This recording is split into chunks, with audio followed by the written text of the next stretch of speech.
Welcome, fellow lovers of the weird and strange. This is Lance, your host of Legends of the Hidden Horde, where we explore the folklore behind the mythical creatures that stalk the dark corners of our globe. A huge thank you to all of you for tuning in. Your ears make these strange journeys possible. If you enjoy the show, please hit that subscribe button, leave me a quick review, and give me a follow on Facebook, Instagram, Threads, or X. Your support truly makes a difference. Now, let's dive into the next story. In episode 47, we step into the high folds of the Cordillera Central, where the mountains of El Cibao hold their secrets close, and the night does not merely fall, it gathers. Mist rises from the rivers like the breath of something sleeping beneath the stone. Cedars and pines stand in dark ranks. The air carries the scent of wet earth, crushed fern, and something older, something that does not belong to any map drawn after 1492. Travelers who still walk these ridges after dusk speak of the sound that is not wind and not bird. A soft rising howl, or a chirp like a partridge calling from a place no partridge should be. Some say it is only the mountain answering itself. Others know better. They call her Ciguapa. She is rarely the same twice. In the oldest written telling set down in 1866 by Francisco Uridi, she is small, scarcely a vara in height, yet perfectly proportioned, no dwarfism in her limbs, golden skin like the true Indian of the mountains, almond-shaped black eyes, hair so abundant and lustrous it falls to the calf, and is her only covering. She moves with the grace of something that has never worn shoes, leaping between branches as lightly as a bird, carrying a walking stick, speaking only in howls. In that first account, she is not yet a hunter of flesh. She is jealous. When she witnesses the private tenderness of human lovers, her cry rises. The one of her own gender dies of fright, and she herself perishes of sorrow. The story is already a tragedy of longing that cannot be answered inside ordinary human life. Later voices added the trait that has become her signature: feet turned backward, toes pointing the wrong way, tracks that send pursuers in the opposite direction. Some say this is pure invention layered into Uridi's tale after it left the page and entered the mouths of the countryside. Others hear in those reversed feet an echo of older strategies of survival. Maroon communities and the last free peoples of the mountains, walking carefully so the hunters would read the trail wrong. The Ciguayos of the Samana region, remembered for their long hair and resistance, have been linked by some storytellers to her name and form, though the historical record is careful and incomplete. No Taino chronicler, no cave painting, no early Spanish relation describes a being quite like her.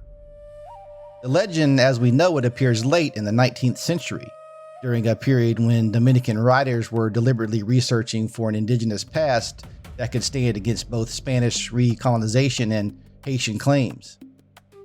To speak of her with respect is to hold that tension, the desire to remember the peoples who were here first, and the honesty that the creature herself may be a later vessel for that memory rather than a direct inheritance. Still, the mountain keeps her. A man who has stayed too long gathering firewood hears the sound. It is not a call meant for him, yet it finds him. He follows. The path seems familiar until it's not.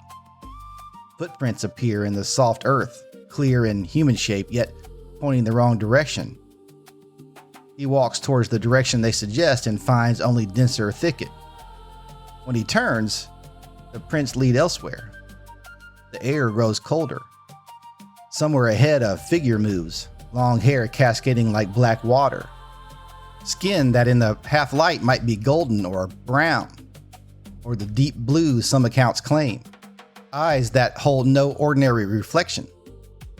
She does not speak, she only looks, and the looking is enough. There are many other versions of the story. Some say she is shy, almost childlike, feeding on fruit, fish, and small birds, sleeping in the crown of cedars. If surprised, she vanishes, leaving only the sound of branches settling. You can capture her if a polydactyl dog of the right color can be found, if the moon is full or waxing.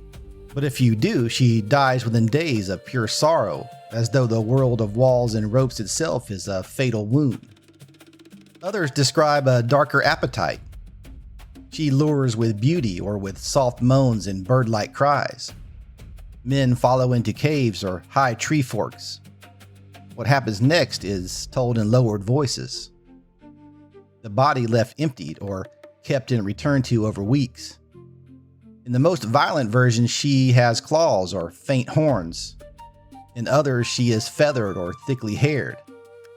A few accounts speak of a male counterpart, Ciguapos, who reverse the gender of the tragedy, killing the man who witnesses love and leaving the woman to die of the same terror.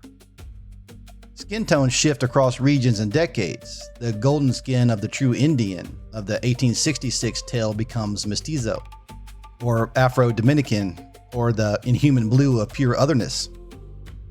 Some say looking into her eyes binds you permanently. Some say she is only dangerous when the land itself is disrespected. There are quieter stories too. A woman who braids the manes of horses at dawn. A presence that steals lard and raw meat from kitchens on certain nights, but harms no one who does not pursue. A guardian of remote springs who appears only when the balance of the forest is threatened. The same being can be a sprightly nature spirit, jealous lover, cannibal, or lonely exile, depending on who is speaking or what fear or longing they carry into the dark. One night, long after the first written story, a different kind of traveler enters the high country. He's not hunting, he is listening. He has read the debates, the claims of the Taino ancestry, and the careful scholarly refusals, the possible links to Curupira of the southern forest where feet also reverse to confuse trackers, the possible African echoes that never quite fit, the clear European siren, and the mermaid motifs that arrive with the ships. He knows the Ciguayos were real people, taller, long-haired speakers of a language already fading in the early 1500s, who met Columbus with poisoned arrows and whose memory was later claimed by national myth makers. He knows the Taínos suffered conquest, forced labor, disease, and flight into the mountains and caves. He does not claim the Ciguapa as their literal goddess. He only walks the ridges they once knew and wonders what it means when a people almost erased leave behind not a clear pantheon, but a shape that keeps walking backward through the stories of those who came after. The sound comes again, closer. The traveler does not follow the footprints. He sits. After a long time, the figure appears at the edge of the clearing. Not 3 feet tall this time, but human height. Hair moving as though underwater. Feet clearly reversed in the soft soil. She does not howl. She only watches. In that silence, the traveler understands something the older stories circle without naming. The Ciguapa is not primarily a monster or seductress. She is the mountain's way of remembering that some paths cannot be followed in the ordinary direction. That the past does not always face forward. That the people who were forced to vanish into the high country did not entirely vanish. Something of their refusal still moves through the trees after dark. She turns. The reverse feet carry her away in a direction the traveler's eyes cannot track. The howl, when it comes, is neither invitation nor threat. It is simply presence. By morning, the clearing is empty. Only the prints remain, leading nowhere a living man can go. The Ciguapa teaches that identity is not a straight road. It is a set of tracks that appear to run backward, confounding anyone who insists on a single linear history.